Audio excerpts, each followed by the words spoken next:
Hello, everybody, and happy Friday. You know what time it is. It's Sipping with Sue time, and we have finished another week. We are here to Friday. Cheers to the weekend. I'm drinking a delicious Rive Gauche from Artesia because you know where I'm at. Yeah, I'm still in the wine.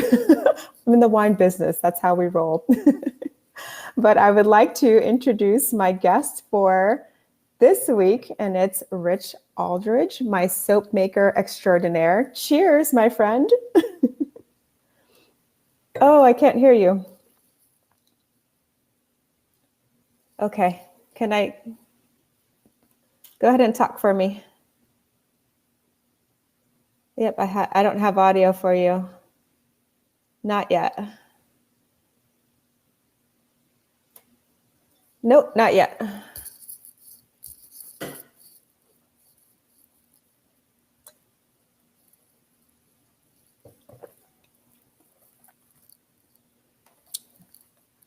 That's okay. He's working on it. He's working on it. But just a little bit about today's session and about what we do here at Sipping with Sue. Not yet. Nope, not yet.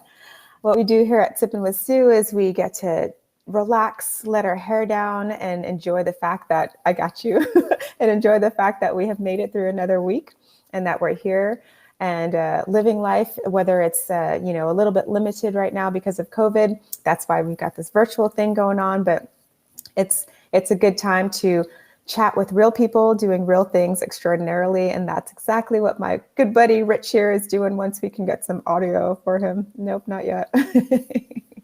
No, not yet. I don't know. I have you up and everything, but I'm not getting any audio from you. Nope, not yet.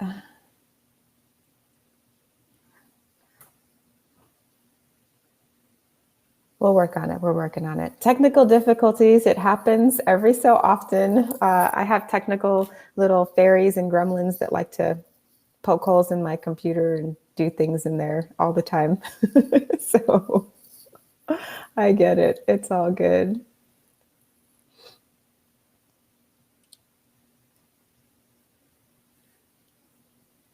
Nope, not yet.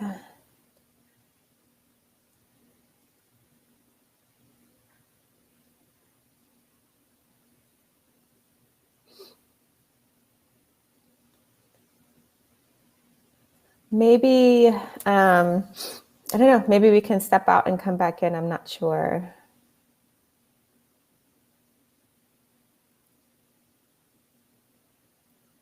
It's all good. Technology. So what is everybody else doing today?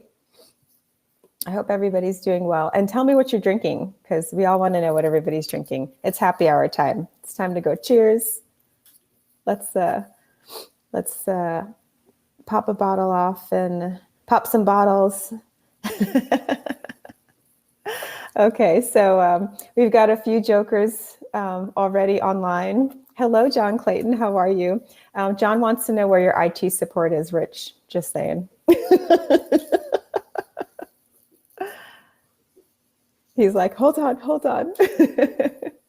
And hello to hubby. Hello, my lovely hubby. He's like, still no, it's not you. John is going to be making a gold rush. You'll have to tell us what gold rush is. Okay. All right. No, it's fine. Just do what you need to do. It's fine. He's going to send it over. Send over the link, and we'll switch laptops just momentarily. So until then, we'll just chat. Yeah, no worries. We're good.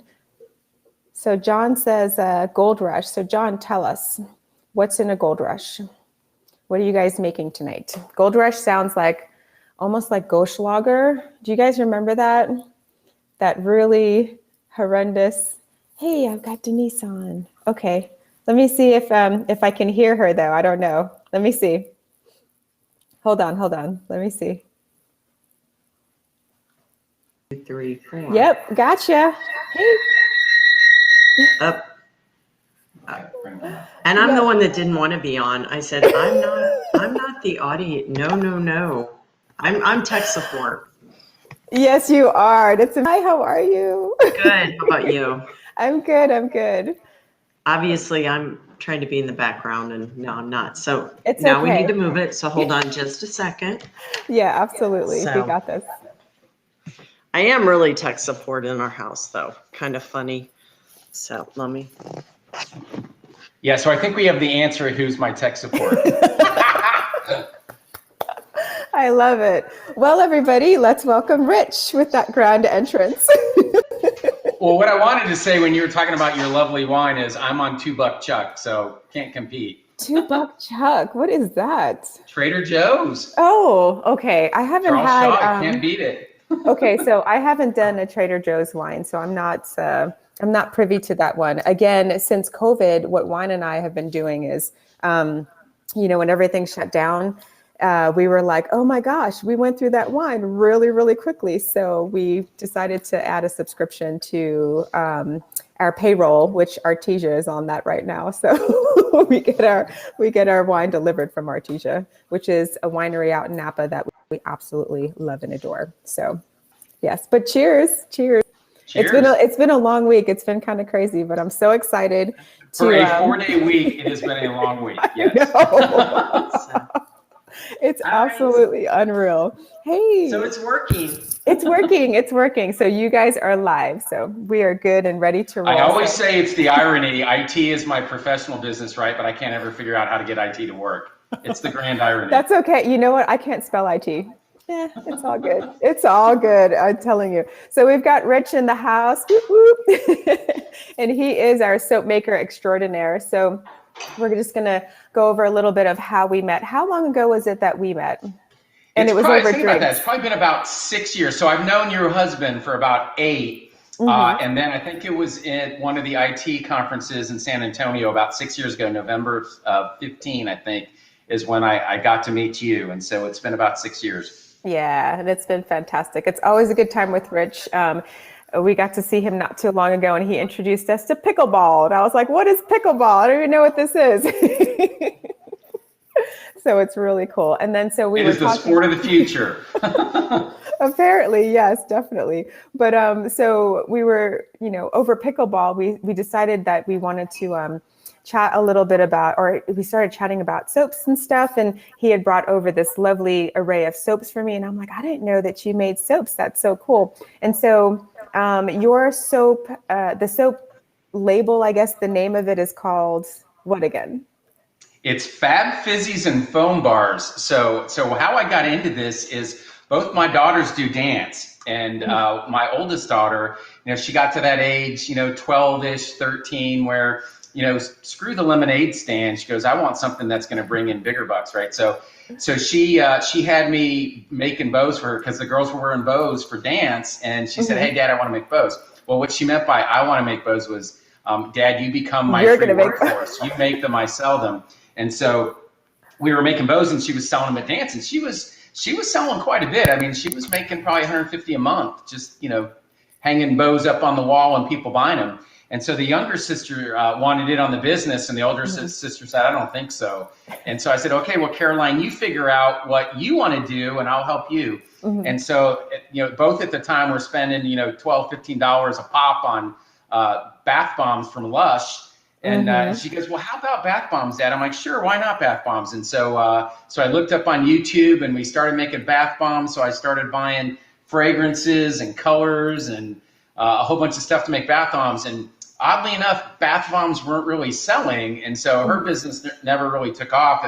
But as I was looking at YouTube videos and everything on bath bombs, you kind of stumble upon soap videos. And I'm like, wait a minute, people make soap on their own? Yes, and they do. Watching people take like things you cook with, right? Olive oil and just normal oils, and you add lye to it, and then scents and colors, and you do a little bit of swirling. And before you know it, you end up with something like that. I mean, it's kind of crazy. I'm like, wait, that's like Merlin magician magic kind of stuff, right? Spinning straw into gold. I'm like, wow, instead of cooking with it, you add stuff, and now I'm showering with it. I'm like, it was fascinating to me. And I also paint. The IT side of me needs the balance, right? So of the creativity. Yeah. And so I needed that creative outlet, and I didn't always have time to spend on 4 hours to do a painting. So I said, you know what? I can make a loaf of soap in 10 minutes, literally.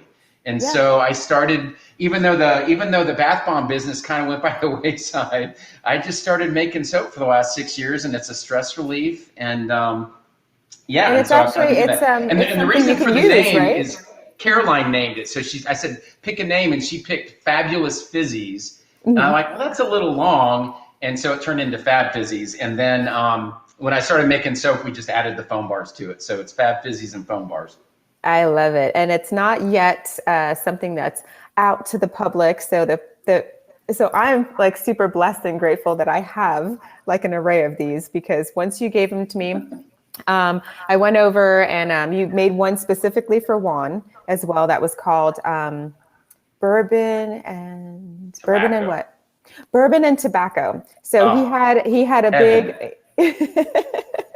So he had a major a change of names for you. So he wants to go ahead and pitch the fact that bourbon and tobacco is like, oh, okay, it's okay. He wants scotch and cigars. He wants you to change the name. He's like, it's definitely, he's like, it smells great. It makes my skin feel good. This is awesome. He goes, but you definitely should probably change to scotch and scotch and cigars as the name. So I was like, okay. So that's his 2 cents of a pitch for that. So yeah. Noted. Yeah. And see, okay, so Ashley is talking to us, and he's like, he had a friend of his that's has a similar story with soap, and he's like, send me a link and we'll order some if possible. Unfortunately, not yet, because this is a creative outlet and kind of a pro bono thing that Rich does. It's nothing. He can't sell it right now, or he's not selling it, but you really should. Yeah. So it's my stress relief. So just the thought of doing an Etsy store to sell all the soap I'm making is more work on top of the work I already have. That's you enlisting your daughters to do that, because you're like, hey, you started this project, but I actually started this project, so you guys can go ahead and manage it. That's the goal. We keep trying to get them. I'm like, hey, I'm making it. All you got to do is sell it. Come on now. All you got to do is set up the store and then go to the, schlep to the post office to send boxes, right? How hard is that? That's easy. No. Yeah, exactly. Exactly. And then, so in your creative part of it too, you were saying, you paint and it takes like 5 hours or so to paint, or even longer. I know some of the paintings my sister has done, they're oil paintings. So it's like she starts it, and weeks and months later, she's still refining it. And so it takes a while, but you're making and crafting these soaps. And now you have something that you're, as Juan would say, okay, so a painting, you're just looking at it, but a soap, you have use for it. So that's amazing. Well, what's funny is my boss, so I'm, Air Force Civil Service, so my boss is in the Pentagon. So I've brought her soap before, and she said, it's too pretty to use, so I just keep it in my desk. And when I have a bad day, I just pull it out and smell it. I'm like, no, you're supposed to use it. I will give you more. Use it. Yeah. No, so I used the first one, which I think was like linen. Yeah. Okay, so linen. And then the one that I picked out first was Persian silk, and it was so pretty. And I was like, so I smelled it. You guys, you don't even know. This thing, I was like, it's pretty. It smells amazing, but it smells so good, I want to eat it. So here's the fabric line. So that's flannel, yes, Persian silk, cashmere, and cotton. And so that's Persian silk right there. It's so I tried to pretty. make it like tapestry, like a rug, like a Persian rug. And so I kind of come up with these themes sometimes, and I'm like, hey, let's do this. And so that was the fabric line. And then I've got the 4 elements where it's earth, fire, nice, air, and water. I love that. So I try to come up with these themes. Yeah, that's fantastic. So you've been making soaps for about 6 years now, you said. And then when you're going along with themes, so is the themes the driver for the names, or do you have just some other things that come up as far as the names? So it's a little bit of everything. So if I'm doing a theme like the elements, right? So fire, earth, air, and water, those are the elements. And so I try to pick a scent like fire. Fire is like a real spicy kind of, East Asian, dragon's blood kind of scent. Earth is more of an earthy, kind of like bourbon and tobacco kind of a scent. Okay. And then air would be something light and fresh, like a clean cotton or something like that. And then something like water would be something like Volcano from Capri, that scent if you people that have that candle. So sometimes it's just the name would be whatever the theme is. And then sometimes the scent is the actual name of a scent. So you've got scents like lemon verbena and coconut lime, and the scents that you'll see at some of the bath stores and the candle stores. And so the scent is the name. So we've got what about tequila and sun? You know what? I do have a scent called Tequila Sunrise. Oh, there you go. See, hey. So there is, I will tell you that there is probably a scent for almost anything that you can think of. It's amazing. I think with COVID, especially with the hand washing and all the, and people, I think a lot more people have gotten into soap making and making their own home stuff. And so the market's really exploded. And one of the things as I was doing the soap that I found interesting is that soap that you buy in the store, whether it's Ivory or Dove or any of those soaps, is technically by the government defined as a detergent. They can't call it a soap. It's called a detergent because of all the chemicals in it. So even when you're buying these pure soaps, they're technically legally called detergents. So the same thing you're washing your clothes with is the same thing you're washing your body with. And I've given my soap away to tons of folks. And I've had so many people tell me, my grandson has eczema, my husband has eczema, and it's cleared it up. I mean, it's amazing that if you just use simple natural ingredients like olive oil, coconut oil, and that's it, that it really is good for your body. Yeah, amazing. You have to, okay. So John Clayton was saying that Etsy is work. However, I'm telling you, I mean, there's people out there that were like, hey, I bought soaps the other day and they're just not as pretty. And then now we add in the extra thing where it's like, okay, they're not as pretty, but it's also like, it could be super harmful for you or harmful for the environment. And so we're just going to do a gentle nudge to that website or that. So I will put a plug in. So there's some folks on YouTube that I really learned from, and they've got shops. So Katie Carson at Royalty Soap, and then Holly at Missouri River Soap Company. Their videos are awesome. Even if you don't make soap and you just want to watch a creative make stuff, they both have shops, and their soaps are amazing. So if people want to buy it, very similar. I've kind of followed under their footsteps. So they both have shops.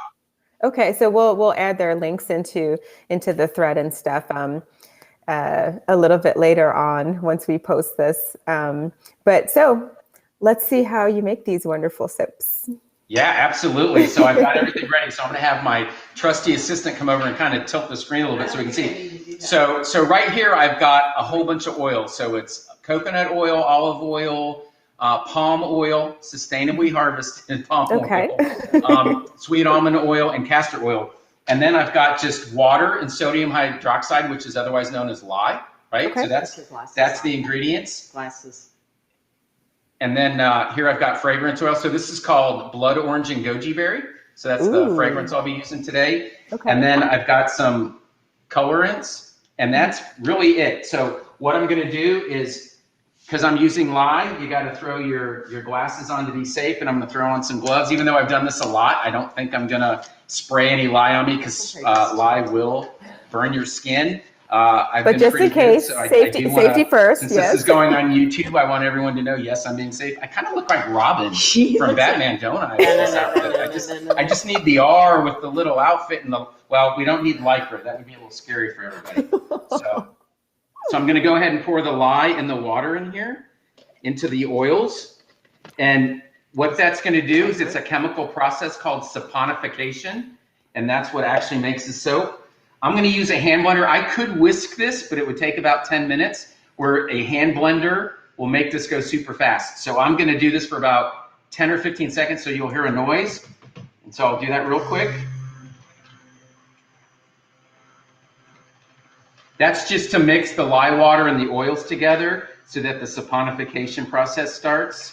So I won't do it too much. That's probably about good right there. Yep, that's probably good.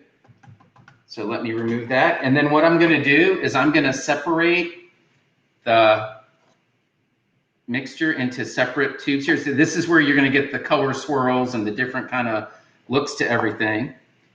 So let me divide this a little bit. And then I'm going to add the colors into the different pots.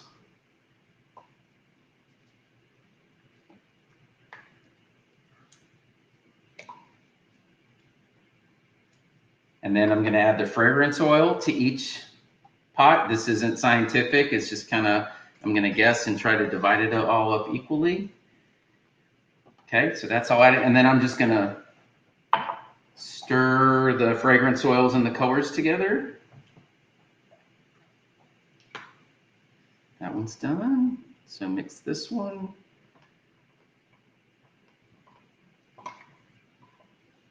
And then I'll just give each a super quick blend to make sure everything's mixed. And then we'll add it into the loaf and we'll make soap. Okay, quick. And then again, there'll be a quick little noise here. Just make sure everything's blended.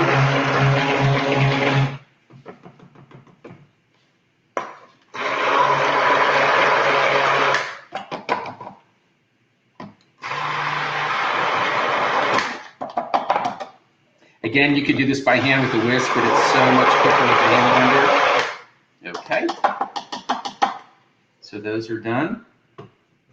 Set that down. So now what I'm going to do is I'm going to mix. This is where you get the swirls. So I'm going to mix the red right into the white.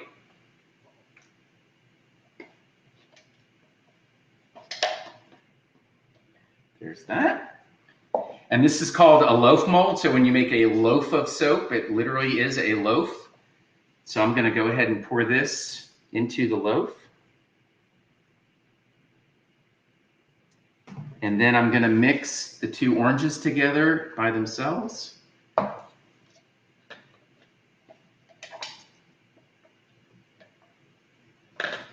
And now I'm going to pour that into the mold as well. And just keep pouring back and forth.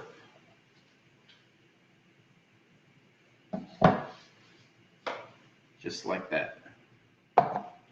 And what I did is a couple days ago, I made another loaf. And so this is what it looks like. It takes about 24 hours for the lye to saponify all the oils, and it makes a hard, so this is real nice and hard, like an actual piece of soap. So after 24 hours, the lye is no longer caustic. So it's completely saponified with the oils, and it's a nice hard loaf. And so I'll go ahead and cut this so you guys can see what it looks like. And then that's what it looks like. Show them the top. And then with the top, you can swirl it. So that's the one I made a couple days ago. And that's it. That's how you make soap. It's that simple. Awesome. So you've got quite a bit of tools there. So for somebody who's like the average Joe, what did you have to kind of bring into your, collection to actually do this? Yeah, so you don't need the colorants and the fragrances. I mean, soap is just a basic thing. So if someone wants to make their own soap, all you really have to have is the oils, right? So you can get coconut oil at Walmart, you can get olive oil at Walmart, and palm oil might be the one, but you can find palm oil at Hobby Lobby and any of the craft stores. And really, it's just going online and looking at recipes. So it's a combination of oils. The lye is maybe a little bit harder to find. You can find lye at some of the hardware stores out there. And that's about it. That's really all you need. And again, there's like Soap 101 and Soap Queen. So there's some YouTube channels that teach you how to make soap. They're super simple. So you don't need a whole lot of fancy ingredients. If you don't want to spend $15 on a hand blender, you can use a $1 whisk from Dollar General and whisk it. And what you want to do is you want the, when you add the lye and the water to the oils, you just want it to look like a thin cake batter. And once you get that consistency, you can pour it into an old milk carton. You don't even need a mold like this, which is only $10 on Amazon. I mean, you can take an old wax milk carton, cut the top off, this, put it on its side, cut the top off, and you can pour the soap in a milk carton. And then 24 hours later, when it's hardened and solidified, you can just take it out and you can cut it with a kitchen knife, right? And you've got soap. That would have been my next question. You really don't need to make a massive investment to make soap on your own. Yeah, because you had a really cool little handy dandy cutter there. Oh, I got all the gadgets. It's like full up. I probably should open up a shop because we're just saying. We're just saying. That's a soap shop. We're just saying. It's a little crazy. Yeah, well, I'm telling you, there's a ton of people that are out there right now that are like, where can we get these soaps? And you're like, here, we're going to dangle it in front of you, but we're not giving you any. So I'm just saying, like, it would just be maybe if you've got all the gadgets already, just throwing it out there to just get that website up and running so that people can purchase these amazing soaps, because they smell so good and your skin does feel amazing. So I've bought quite a few different soaps because I like to, I'm a little green, right? A little bit of a hippie. And so I started removing a lot of our plastics, right? A lot of the things that were, the regular hand soaps and like just the shampoo. So shampoo and conditioner, we've transitioned over to shampoo and conditioner bars.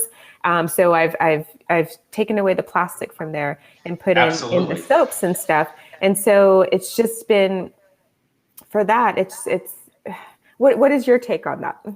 Yeah, no, I think you're right. I think just looking at look at the straw debate, right? So there's 500 million plastic straws a day that the world uses, and a lot of companies are getting away from giving you straws and going to paper, which kind of suck. But you're right. I mean, why do I need all the wrappings and the plastic for something like soap? And shampoo bars, I think, are phenomenal. So I just bought stuff to make shampoo bars. I haven't made them yet, but that's my plan.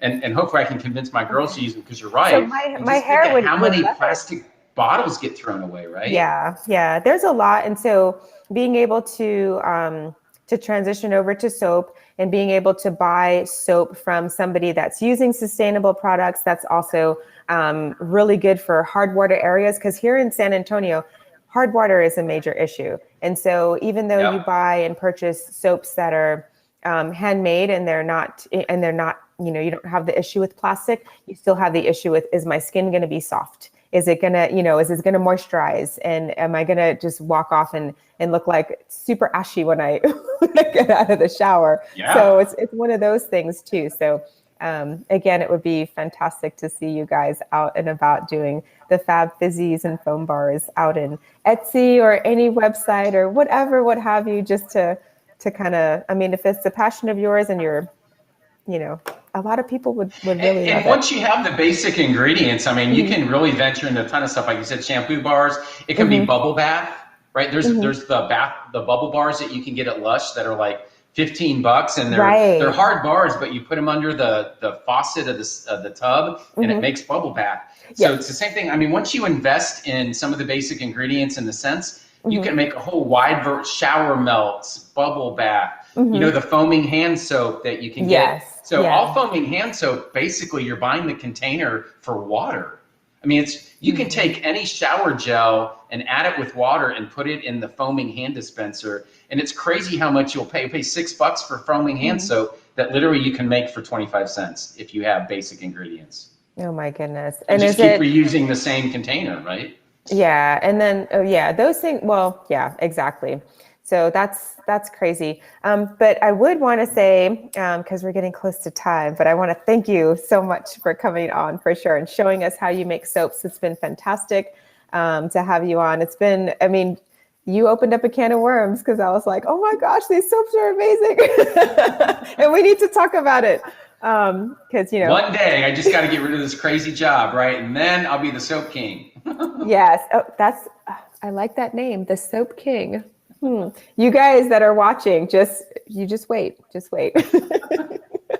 All right, Rich, do you have anything else to add as far as soap making or anything on that level, as far as like why it's better? And I just say, what? Like I said, under COVID, I think that home soap makers have exploded, and it's if you just look around the town you live in, whether it's an antique shop or craft fairs. I guarantee you there's soap makers in your local area. So support them, and anything that they're making is going to be a million times better than the detergent junk you're buying in the store. And it's going to be way better for your body over time. Exactly. So what I like to do before I close out of every session here with Sippin' with Sue, I like to do a speed round, a round just for fun. And so we're going to go ahead and run through those questions, right? So what's your favorite smell? Musky, sweet, floral? What kind of smell do you like the best? Food. You don't keep this girlish body by not eating. So like cake batter, buttercream, blueberry muffins. I mean, those smells. I just want to drink it. It's nuts.